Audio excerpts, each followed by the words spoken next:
தொகுக்கப்பட்ட நூல் அது. அதுல வந்து ஸ்ரீ அரவிந்தர் அவர்கள் வந்து 1933 இருந்து 1936 வரை தொடக்க நிலை சாதகர்கள் கேட்ட கேள்விகளுக்கு ஸ்ரீ அரவிந்தர் அவர்கள் அருளிய பதில்கள் அதுங்க. அதுல வந்து நம்ம பூரண யோகம் என்கிற அந்த டெஃபினிஷன், பூரண யோகம்னு என்னங்கிறத நம்ம மறுபடியும் ரிமைண்டர் பண்ணிடலாம். ஒரே சமயத்தில் வடிவங்களாகவும் வடிவங்கள் அற்றதாகவும் எல்லை உள்ளதாகவும் எல்லை அற்றதாகவும் ஒன்றாகவும் பலவாகவும் உள்ள பரம்பொருளை தெய்வங்களை மட்டுமின்றி மனிதனிலும் குழுவிலும் மண் கட்டியிலும் உள்ளூர உணர்ந்து அவற்றை இயக்கி வரும் பரபிரம்மத்தை சரணடைதலே அல்லது அதனோடு ஐக்கியமாதலே பூரண யோகம் அப்படின்னு. இப்போ இந்த பூரண யோக வினா விடையில அந்த தொகுக்கப்பட்ட நூல்ல ஃபர்ஸ்ட் டாபிக் வந்து அழைப்பும் தகுதியுங்கிறது. அது நம்ம போன ஞான யஜ்ஞம்ல பார்த்துட்டோம். இப்ப அடுத்தது வந்து சாதனையின் அடித்தளம் அப்படிங்கிற செகண்ட் டாபிக் பார்க்கிறோம். அதுல ஃபர்ஸ்ட் அந்த தொடக்கநிலை சாதகர்கள் கேட்ட கேள்வி வந்து என்னன்னா, ஒரு சாதகன் அவனது சாதனையில் அடித்தளம் அமைத்துக் கொண்டான் என்று எப்பொழுது சொல்லலாம் அப்படின்னு கேட்கிறாங்க.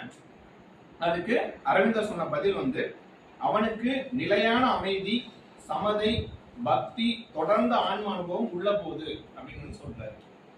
இப்போ நமக்கு கேள்வி நம்ம தெரிஞ்சுக்கணும்னா, அது வந்து நிலையான அமைதி அப்படின்னா என்ன?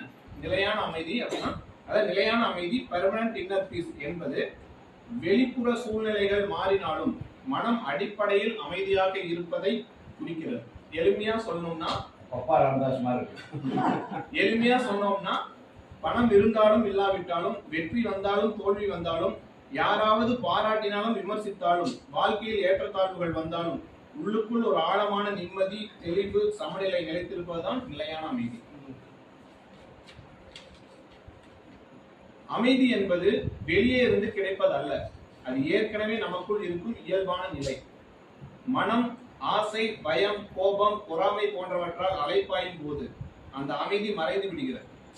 தியானம், பிரார்த்தனை, சுய விழிப்புணர்வு போன்ற பயிற்சிகள் மூலம் மன அலைகள் குறையும் போது அந்த அமைதி வெளிப்பட தொடங்குகிறது. இதுக்கு ஒரு எக்ஸாம்பிள் சொல்றோம்.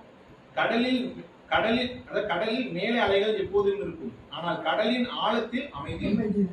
அதே போல் வாழ்க்கையில் பிரச்சனைகள் இருக்கலாம், ஆனால் மனத்தின் ஆழத்தில் அசையாத அமைதி இருப்பதே ஆன்மீக நிலையான அமைதி. இப்ப நெக்ஸ்ட் வந்துட்டு இது வந்து நம்ம திருவள்ளுவர் சொல்ற குறள் வந்து நம்ம ஒரு மேற்கோள் மாதிரி எடுத்துக்கலாம். வேண்டாமை அன்ன விழுச்செல்வம் ஈண்டில்லை யாண்டும் அக்தொப்புது இல்.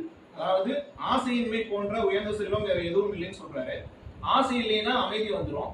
நம்ம வந்து என்ன பண்ணிக்கலாம்னா, மன அமைதியே உண்மையான செல்வம் அப்படின்னு.